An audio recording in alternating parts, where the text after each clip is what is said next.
अस्सलाम वालेकुम dear viewers, असां चैनल ते खुश आमदीद।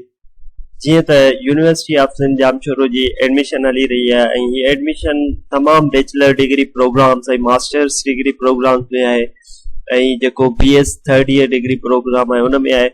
त उन सिलसिले में जेका यूनिवर्सिटी ऑफ सिंध तरफ़ां लास्ट डेट रखी वई हुई उहा लास्ट डेट हाणे एक्सचेंज करे हाणे तव्हां पंहिंजो फॉर्म ऑनलाइन 27 सितंबर ताईं फिल करे सघो। जिन भी कैंडिडेट्स एडमिशन जे लाइ अप्लाई नाहे कयो या उन्हनि जो प्रोसेस कुछ रिमेनिंग आहे त हू 27 सितंबर 2024 ताईं यूनिवर्सिटी ऑफ सिंध जे एडमिशन जे लाइ अप्लाई करे सघनि था। जेके भी कैंडिडेट यूनिवर्सिटी ऑफ सिंध जी एडमिशन जे लाइ ख्वाहिशमंद आहिनि उहे 27 सितंबर 2024 ताईं पंहिंजो ऑनलाइन रजिस्ट्रेशन कराए फॉर्म फिल करे ऐं एडमिशन में हिस्सो वठी सघनि था। उम्मीद था कयूं त तव्हांखे ही इंफॉर्मेशन मिली वई हूंदी। यूनिवर्सिटी ऑफ सिंध तरफ़ां एडमिशन फॉर्म जी डेट एक्सटेंड कई वई आहे जेका 27 सितंबर 2024 रखी वई आहे।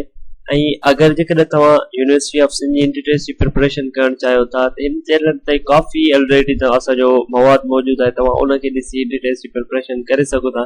ऐं मज़ीद अगरि तव्हांखे का अहिड़ी क्यूरी आहे यूनिवर्सिटी ऑफ सिंध रिलेटेड त तव्हां असांखां पुछी सघो था जीअं असां तव्हांजी हुन में हेल्प करे सघूं। त एंट्रेंस जी प्रिपरेशन जे लाइ मज़ीद का बि क्यूरी हुजे त असांजे चैनल खे लाइक कयो, सब्सक्राइब कयो त जीअं असांजी ईंदड़ हर नई वीडियो अव्हां ताईं पहुची सघे। अल्लाह हाफ़िज़।